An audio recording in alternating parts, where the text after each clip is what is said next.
یہ وہ ابتدائی جدوجہد اور فیصلے تھے جنہوں نے آنے والے برسوں کی سمت متعین کی۔ منڈی بظاہر مضبوط ہو رہی تھی، مگر اندرونی طور پر ایسے خطرات جمع ہو رہے تھے جو کسی بڑے بحران کا پیش خیمہ بن سکتے تھے۔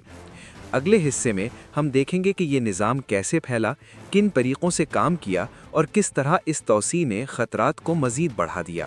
1990 کی دہائی کے آغاز تک پاکستان کی سٹاک مارکیٹ ایک نئے مرحلے میں داخل ہو چکی تھی۔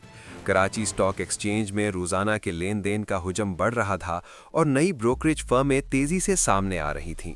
کمپیوٹرائز ٹریڈنگ کا ابتدائی ڈھانچہ متعارف ہوا، جس نے رفتار تو بڑھا دی، مگر نگرانی کے طریقے اس رفتار کے مطابق نہیں ڈھل سکے۔ اس تبدیلی نے منڈی کو جدید دکھایا، مگر اندرونی کمزوریاں جوں کی توں رہیں۔ اسی دور میں سرمایہ کاری کو عوامی سطح پر فروغ دیا گیا۔ اخبارات، رسائل اور سیمینارز میں حصوں کو تیز منافع کا ذریعہ قرار دیا جاتا تھا۔ متوسط طبقے کے لوگ جنہوں نے پہلے کبھی منڈی میں قدم نہیں رکھا تھا، اپنی بچت یہاں لگانے لگے۔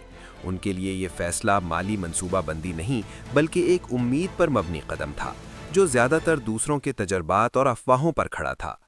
بروکر ہاؤسز کا کردار اس توسیع میں مرکزی تھا۔ چند بڑے ادارے نہ صرف لین دین کروا رہے تھے، بلکہ مخصوص حصوں کی سمت بھی متعین کر رہے تھے۔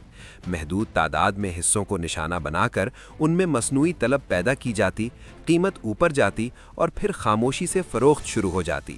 فائدہ چند ہاتھوں میں جاتا، جبکہ نقصان ہزاروں چھوٹے سرمایہ کاروں پر تقسیم ہو جاتا۔ ریگولیٹری ادارے اس بڑھتی ہوئی سرگرمی کو مکمل طور پر سمجھنے اور قابو میں رکھنے کے لیے تیار نہیں تھے۔ رپورٹنگ کے نظام میں تاخیر تھی، نگرانی دستی تھی، اور خلاف ورزیوں پر کارروائی سست روی کا شکار رہتی۔ اس خلا نے منڈی میں یہ تاثر پیدا کیا کہ قواعد موجود تو ہیں، مگر ان پر عمل درآمد یقینی نہیں۔ یہی تاثر غیر ذمہ دارانہ رویوں کو تقویت دیتا چلا گیا۔ لیکن مسئلہ یہاں ختم نہیں ہوا تھا۔ جیسے جیسے سرمایہ کاری کا حجم بڑھتا گیا، ویسے ویسے قرض پر حصے خریدنے کا رجحان بھی پھیلنے لگا۔ اس نے منافع کے امکانات کو بڑھایا، مگر خطرات کو کئی گنا زیادہ کر دیا۔ یہ وہ مرحلہ تھا جہاں منڈی بظاہر مضبوط نظر آ رہی تھی، لیکن حقیقت میں ایک نازک توازن پر کھڑی تھی۔ یہی نظام اور یہی طریقے آگے چل کر شدید دباؤ کا شکار ہونے والے تھے۔ اگلے حصے میں ہم ان چھپے ہوئے خطرات اور انتباہی نشانات کو دیکھیں گے جو واضح طور پر موجود تھے، مگر جنہیں نظر انداز کیا گیا، یہاں تک کہ منڈی ایک بڑے بحران کی طرف بڑھنے لگی۔ 1990 کی دہائی کے وسط تک پاکستان کی سٹاک مارکیٹ بظاہر اپنی مضبوط ترین حالت میں نظر آ رہی تھی۔ روزانہ کی بنیاد پر نئی بلندیاں بن رہی تھیں اور مخصوص حصوں میں غیر معمولی تیزی کو ترقی کی علامت سمجھا جا رہا تھا۔ لیکن اس تیزی کے پیچھے معاشی بنیاد کمزور تھی، جبکہ قیمتوں کا انحصار حقیقی منافع کے بجائے مسلسل خریداری کے دباؤ پر تھا۔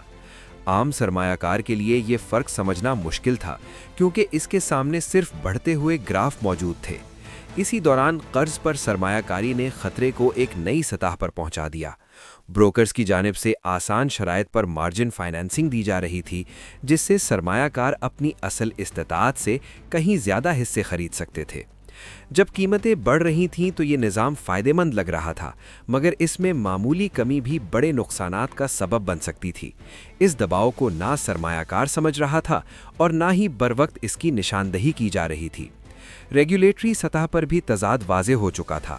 قوانین موجود تھے، مگر ان پر عمل درآمد سست اور غیر مؤثر تھا۔ مشکوک لین دین، قیمتوں میں اچانک اتار چڑھاؤ اور مخصوص گروپس کی غیر معمولی سرگرمیاں ریکارڈ پر آ رہی تھیں، مگر عملی کارروائی کم ہی ہوتی تھی۔ اس خلا نے طاقتور عناصر کو یہ پیغام دیا کہ خطرہ کم اور فائدہ زیادہ ہے، لیکن مسئلہ یہاں ختم نہیں ہوا تھا۔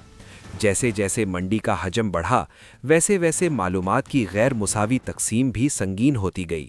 چند افراد کو پہلے خبر ملتی تھی، جبکہ اکثریت بعد میں رد عمل دیتی تھی۔ یہ وہ موڑ تھا جہاں منڈی میں اعتماد کمزور اور بے چینی بڑھنے لگی، اگرچہ ظاہری طور پر سب کچھ معمول کے مطابق دکھائی دیتا تھا۔ یہ تمام انتباہی نشانیاں واضح تھیں، مگر انہیں وقتی شور سمجھ کر نظر انداز کر دیا گیا۔ منڈی ایک ایسے مرحلے میں داخل ہو چکی تھی جہاں چھوٹا سا جھٹکا بھی بڑے بحران کو جنم دے سکتا تھا۔ اگلے حصے میں ہم اسی جھٹکے کی تفصیل دیکھیں گے، جب یہ نازک توازن ٹوٹا اور وہ واقعہ سامنے آیا جس نے پاکستان کی سٹاک مارکیٹ کی تاریخ کو بدل دیا۔ 1990 کی دہائی کے آخری برسوں میں وہ لمحہ آ گیا جس کا خدشہ برسوں سے موجود تھا۔ ایک مخصوص دن بغیر کسی بڑی معاشی خبر کے منڈی میں فروخت کا دباؤ اچانک بڑھ گیا۔ جن حصوں کو برسوں سے مسلسل اوپر لے جایا جا رہا تھا ان میں خریدار غائب ہونے لگے۔ چند گھنٹوں میں قیمتیں تیزی سے نیچے آئیں اور وہ سرمایہ کار جو قرض پر خریداری کر چکے تھے فوری طور پر نقصان کی زد میں آ گئے۔ اسی دن مارجن کالز کا سلسلہ شروع ہوا۔ بروکرز نے سرمایہ کاروں سے اضافی رقم یا حصے مانگے جو زیادہ تر لوگوں کے پاس موجود نہیں تھے۔ نتیجتاً زبردستی فروخت ہوئی جس نے گراوٹ کو مزید تیز کر دیا۔ فائدہ ان لوگوں کو ہوا جو پہلے ہی خاموشی سے نکل چکے تھے، جبکہ نقصان ہزاروں ایسے افراد کو پہنچا جنہوں نے آخری لمحے تک منڈی پر بھروسہ رکھا۔ اس مرحلے پر یہ بات واضح ہونے لگی کہ قیمتوں کا زیادہ تر اضافہ مصنوعی تھا۔ حقیقی منافع، کمپنیوں کی کارکردگی اور معاشی حالات اس تیزی کی حمایت نہیں کر رہے تھے، مگر جب تک یہ حقیقت عام سرمایہ کار تک پہنچی بہت دیر ہو چکی تھی۔ اس دن کروڑوں نہیں بلکہ اربوں روپے کی قدر ختم ہو گئی اور کئی خاندانوں کی برسوں کی بچت ایک لمحے میں ضائع ہو گئی۔ ریگولیٹری اداروں نے صورتحال کو سنبھالنے کی کوشش کی مگر اقدامات تاخیر کا شکار رہے۔ وقتی پابندیاں اور ٹریڈنگ کی معطلی بھی اعتماد بحال نہ کر سکیں۔ منڈی میں یہ احساس پھیل گیا کہ نظام سرمایہ کار کو تحفظ دینے میں ناکام رہا ہے۔ یہی وہ لمحہ تھا جب سوال صرف نقصان کا نہیں بلکہ پورے ڈھانچے کی ساکھ کا بن گیا۔ یہ بحران کسی ایک غلطی کا نتیجہ نہیں تھا بلکہ برسوں کے جمع شدہ دباؤ اور خامیوں کا انجام تھا۔ جیسے ہی یہ حقیقت سامنے آئی، تحقیقات اور الزامات کا سلسلہ شروع ہو گیا۔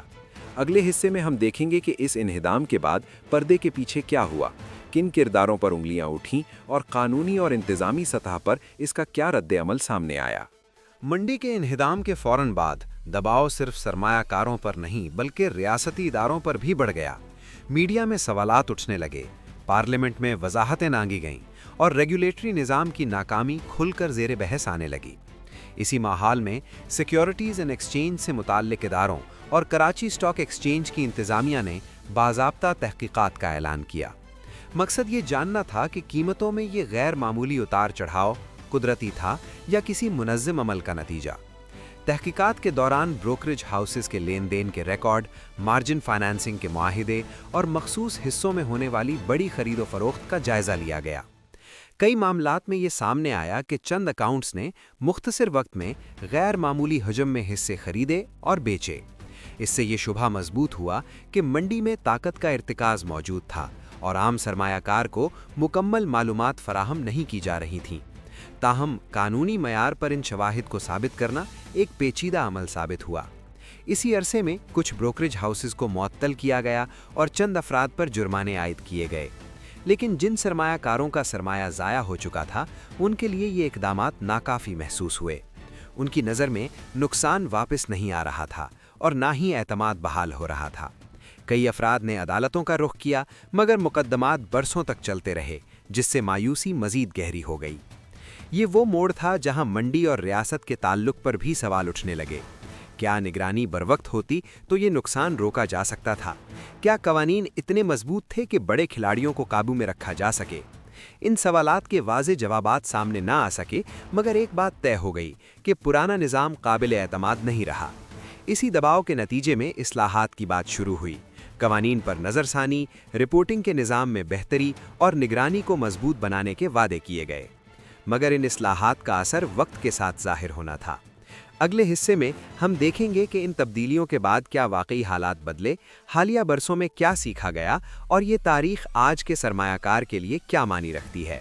وقت گزرنے کے ساتھ پاکستان کی سٹاک مارکیٹ کے اس بحران کے اثرات صرف اس دہائی تک محدود نہیں رہے۔ 2000 کی دہائی کے آغاز میں حکومت نے سیکیورٹیز اینڈ ایکسچینج کمیشن کو مضبوط اختیارات دیے اور نگرانی کے ڈھانچے کو نئے سرے سے ترتیب دیا۔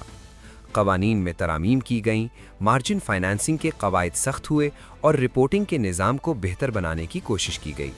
مقصد یہ تھا کہ وہ خلا پر کیا جائے جس نے ماضی میں بڑے نقصانات کو جنم دیا تھا۔